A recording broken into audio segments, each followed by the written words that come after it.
Hey everyone, this is Fatal Hacker Rave and I'm back with my reaction review of the latest Boruto Manga Chapter, which is chapter number 46, and it's titled, True Identity, and the cover has Kashin Koji on it. And will we get to know about Kashin Koji's true identity? I have no idea. Apparently there are some fan theories about him possibly being a clone of Jiraiya, but let's see what happens. Anyway, the previous chapter ended with Kashin Koji fighting Jigen, and Amado was showing the transmission in the interrogation room.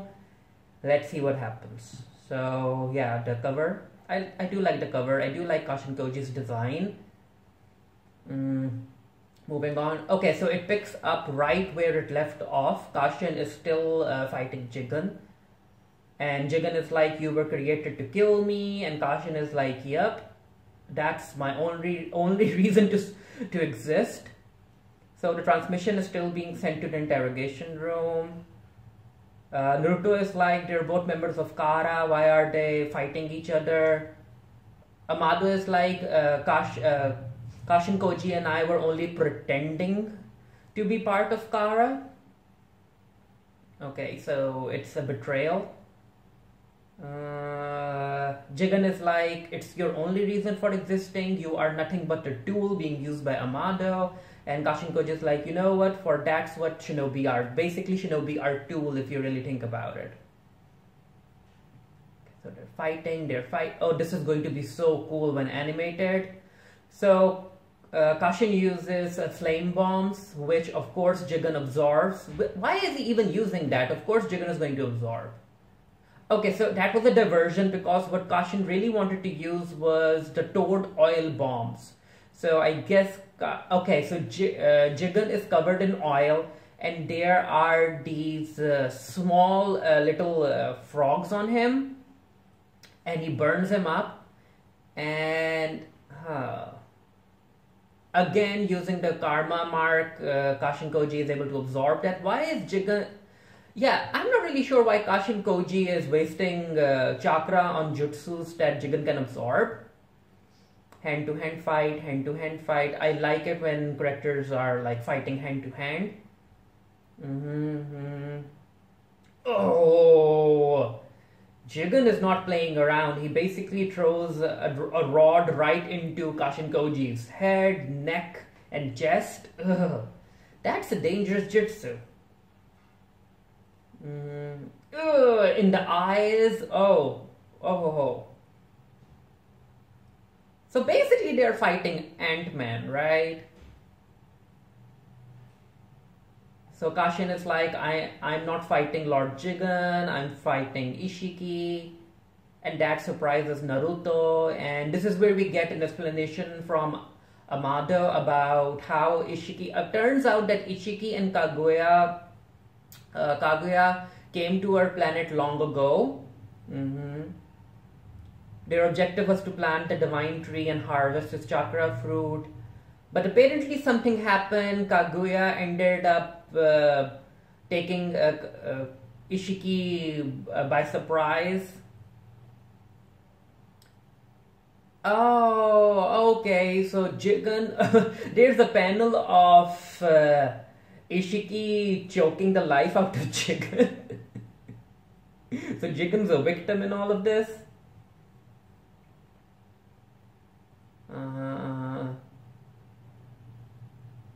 Okay, Amado is making Naruto remember their agreement about asylum and yada yada yada. Apparently there's paperwork that needs to be done, and Amado is like, until the paperwork is done, I won't be taking off the bomb collar of Shikadai.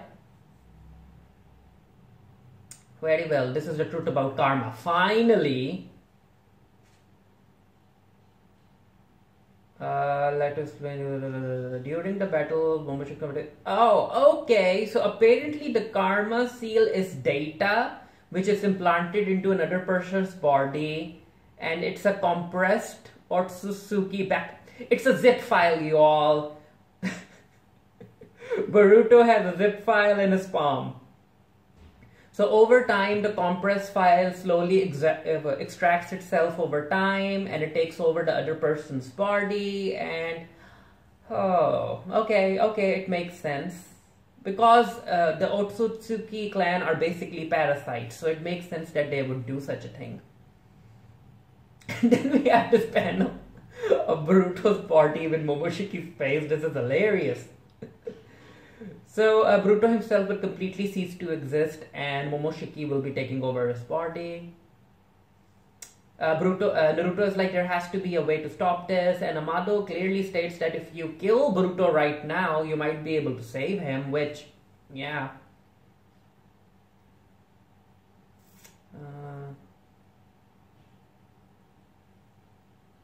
Oh, so Sasuke has a point. Sasuke is like, okay, so when the karma seal is being used, and when the host is fully taken over, the karma seal disappears. However, Jigen still has the karma mark. So what's that about? Shikamaru isn't happy with Amado basically joking around, but Amado's like, I'm not joking around. I still have a whole lot of things to explain to you. Oh, so then we have a panel of Ishiki, like Ishiki's lower half being torn apart. Like Kaguya really did a number on him. So he was weakened. He couldn't necessarily transfer his entire data into Jigen. So he shrunk himself and he entered Jigen's ear where he lived like a parasite, absorbing the nutrients until he got full control over Jigen's body. This reminds me of that villain from DC Comics, that little caterpillar thing that appeared in Shazam. So after he had regained some of his power, that's when Ishiki ended up transferring the karma mark into Jigen's body. Okay, so that makes sense. So Jigen and Kashin Koji are still fighting. Jigen is serious. Kashin Koji is like dark swamp. It's because they're part of the right out of the vessel. So Jigen's body isn't able to handle all of Ishiki's chakra, so that's why Ishiki has been looking for a vessel, and of course that vessel is going to be Kawaki. Yada yada yada. Dark swamp. So okay, so the dark swamp wasn't able to hold Jigen for long. Oh, okay. So the dark swamp jutsu was just a divert because Kashin Koji is going to summon something. Kuchiyose no jutsu, and it's flames, which Jigen tries to absorb, but he is unable to absorb because, yeah, they are natural flames that Kashin Koji summoned from flaming mountains. Okay, so that, again, we know that the karma seal can only absorb chakra-based attacks or chakra-based jutsus. However, if you use actual water, actual physical things, the karma seal won't be able to absorb that.